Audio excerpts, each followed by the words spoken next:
السلام عليك يا أبا عبد الله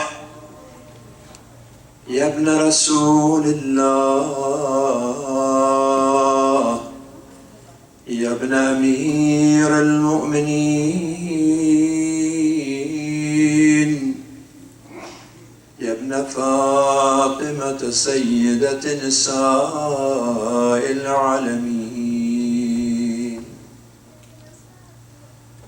السلام عليك وعلى الأرواح التي حلت بفنائك. عليكم منا سلام الله ما بقينا وبقي الليل والنهار. السلام على الحسين وعلى أولاد الحسين وعلى أصحاب الحسين. بسم الله والحمد لله والصلاة على رسول الله وعلى آله ومن والاه.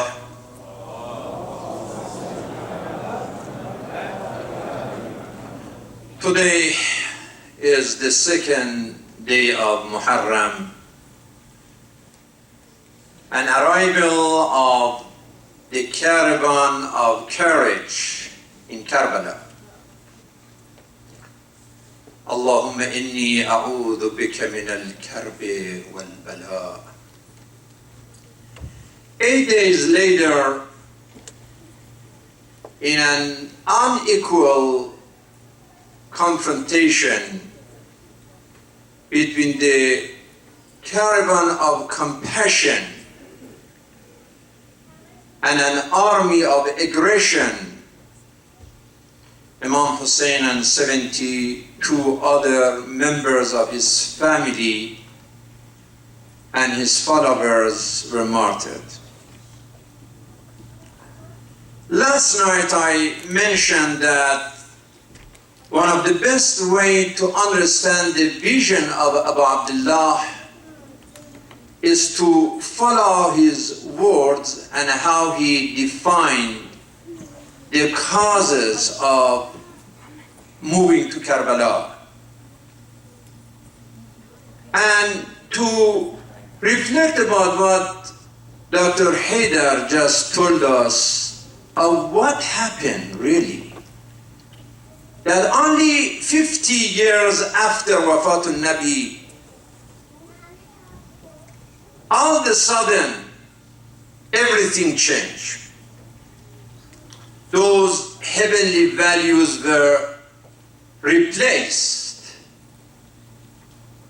The value of justice and love and human dignity and freedom were replaced with the Hukm al-Jahiliyyah and Hamiyatul Jahiliyyah. And people were confused about truth and falsehood. How this Jahiliyyah happened. Jahiliyyah الدينية والاجتماعية والسياسية والأخلاقية والعائلية والثقافية. This total ignorance in every corner of community of Islam. What happened? One of the answer is that bad leadership, irresponsible leadership led the community to hell. The leadership promoted this al-jahiliyyah, ignorance. And the Quran in so many other stories tell us how al-jahiliyyah was the cause of problem in every society. For example, the story of Joseph. When his brothers, they took him away from their father and they suggested, "Uqtulu Yusuf, let us kill him." Only one of the brothers said, لا تقتلوا يوسف وألقوه في غيابة الجب يلتقطه بعض السيارة إن كنتم فاعلين. He suggested, we don't know which one, but one of them, he said, don't kill him. Just cast him into the depth of this well. Maybe later on some caravan, they will take him away. Don't kill him. 7 years later, when those brothers met with Joseph in Egypt, and Joseph was a king at that time, this is what he told. He said to his brother, هل علمتم ما فعلتم بيوسف وأخيه إذ أنتم جاهلون. He said, the reason that you did what you did was your jahl, your ignorance. The story of Moses alayhi salam also the same thing. When Moses saved his community from oppression of Pharaoh, and people enjoyed their freedom from slavery for the first time, and now they are in a safe area, قالوا يا موسى اجعل لنا إلها كما لهم آلهة. They saw some people were worshiping certain idols. They said that, oh, this is nice. They have idols they are worshiping. Moses, can you make us also an idol so we can worship that? قال إنكم قوم تجهلون. You say this out of your jahl. I introduce Allah and you want to worship idol? Shame on you. You are ignorant. Another example was example of Lut, the community of Lut. He was nephew of Nabi Ibrahim, and he was sent to the city of Sodom, very close to Gomorrah. One day when the angels were sent by Abraham to Lut, to his nephew, so Lut saw these angels. They appeared like very handsome boys. He didn't know they were angels. They are just his guests. But Lut was so scared that he might be embarrassed by his people, because he knew the mentality of a lot of youth in his community, that they prefer to have sexual relationship with the same sex. And he was scared that now these guys, they see these handsome boys, they may try to rape them and embarrass Lut. So he said, please, I have some respect among these people, and be careful. If you have desires, you can come and marry my daughters. Or there are so many girls in the community, I can help you to marry with them. What was their answer? Say, إِنَّكَ تَعْلَمْ مَا نُرِيدُ. You know our desires. Are you joking? We are not interested in your daughters and other girls. You know our temptation. What was the answer of Lut? He said, أَإِنَّكُمْ لَتَأْتُونَ الرِّجَالَ شَهْوَةً دُونَ النِّسَاءِ بَلْ أَنْتُمْ قَوْمٌ تَجْهَلُونَ. Are you telling me that you prefer same-sex for your relationship? So you are ignorant of divine design for this creation, who said, مِنْ ذَكَرٍ وَأُنْثَى. That's the only way that you can have children. Nowadays you see that in these new communities, they want to have children, but they don't want to marry. They don't want to marry the opposite sex, but at the same time they love to have kids. And you read their stories, so embarrassing that what's going on. It says ignorance. Imam Hussein and the motivation behind the movement of Karbala was to fight ignorance in general. Whether it's religious, whether it's a social, whether it's a political, whether it's a moral, whether it's a personal, whether it's a family, all kinds of ignorance. That is the challenge of Imam Hussein. As we heard that the people of Iqra, people of Ulul Albab, ended up to be ignorant after 50 years of Wafat al-Nabi because of wrong leadership. فوالله ما زلت مدفوعا عن حقي مستأثرا علي منذ قبض الله نبيه حتى يوم الناس هذا. Imam Ali says, since the Wafat al-Nabi, always my right and leadership was violated, and this darkness in the society is a result of misleadership and irresponsible leadership in the Muslim community. Quran says there are two kinds of leadership. One, وَجَعَلْنَاهُمْ أَئِمَّةً يَهْدُونَ بِأَمْرِنَا, leaders of guidance. And the second kind, وَجَعَلْنَاهُمْ أَئِمَّةً يَدْعُونَ إِلَى النَّارِ, the leaders that instead of leading people to light, they lead the people to nar, to fire, to destruction, to Jahannam. That's the second kind of leadership. Imam Hussein alayhi salam warned against this kind of leadership when Marwan ibn Hakam told him, Ya Abu Abdullah, let us save everybody. Why you just, express your pledge of allegiance to Ibn Muawiyah and Khalas? His answer was, Inna lillahi wa inna ilayhi raji'un.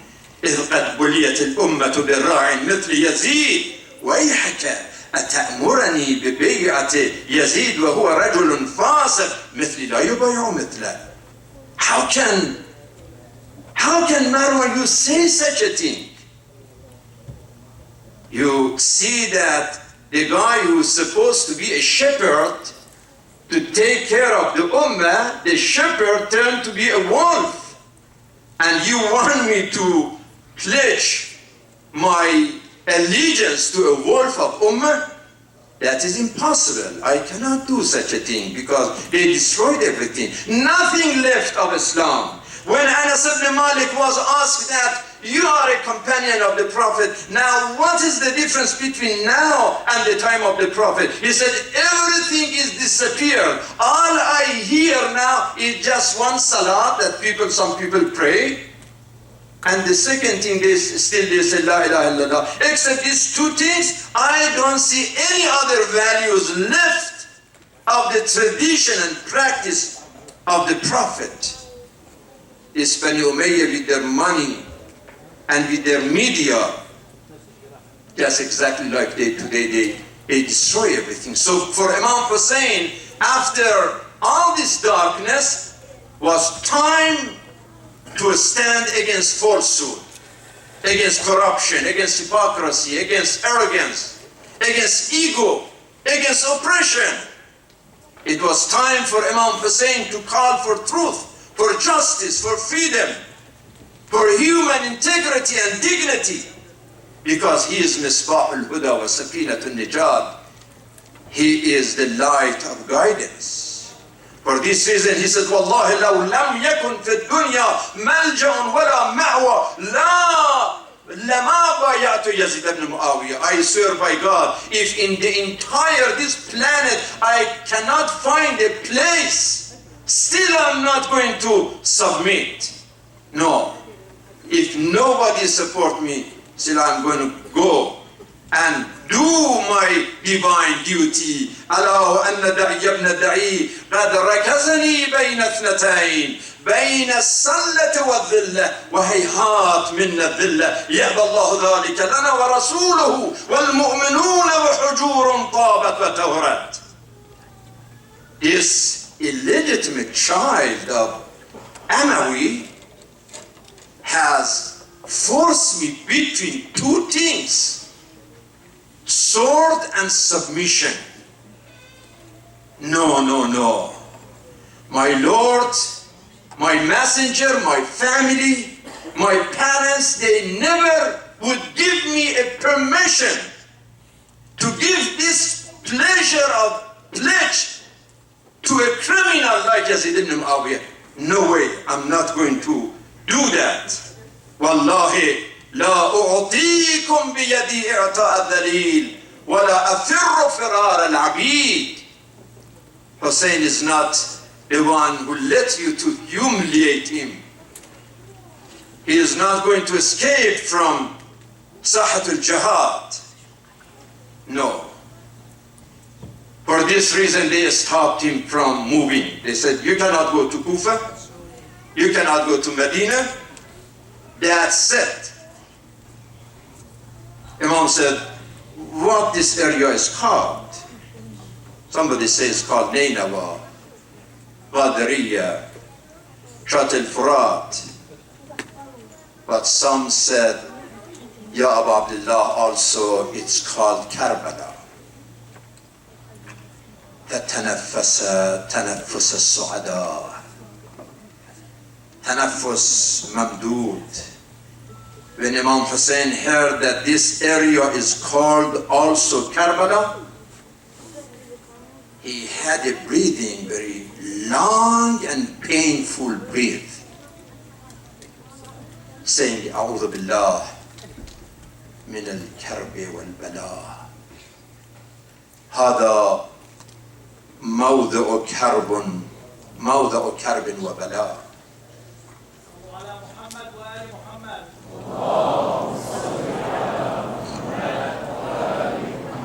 This is a place of pain. This is a time of test. انزلوا ها هنا محط رحالنا ومسفك دمائنا ومحل قبورنا. My family, my friends, this is a place, our last stop. This is an area that we are going to be beheaded and buried. This is our last destination. كربلاء لا زلت كربا وبلاء ما لقي عندك آل المصطفى كم على تربك لما صرعوا من دم سال ومن دمع جرى. يا رسول الله لو عاينتهم وهم ما بين قتلى وسبا قتلوه بعد علم منهم إنه خامس أصحاب الكساء.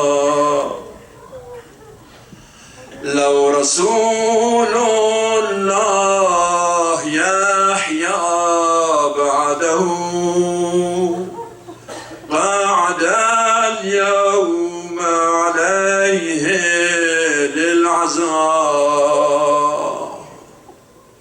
Oh Karbala, always a place of pain for the Prophet and his family. How much blood, how much tears, how many guests in this area without reception and hospitality. O Rasulullah, it would be certainly bothering you if you have seen that all those martyrs, their sufferings, their sacrifice, themselves and their family members, they slaughtered your son Hussein. They knew that he was your son. They knew that, exactly, they knew that. How can we forget that, Ya Rasulullah? How can you be free from this grief of what happened in Karbala. Peace be upon you, Ya Rasulullah. Peace be on you, Ya Abu Abdullah.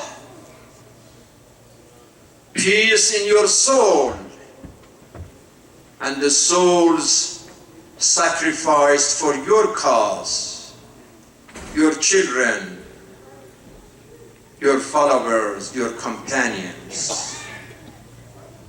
May Allah reward you, Ya Abu Abdullah, with the best residence in the neighborhood of the righteous next to Rasulullah. Assalamu alayka yawma wulidta wa yawma istushhidta wa yawma tub'athu hayya. Allahumma ij'al mahyana mahya Muhammadin wa ali Muhammad wa mamatana mamata Muhammadin wa ali Muhammad.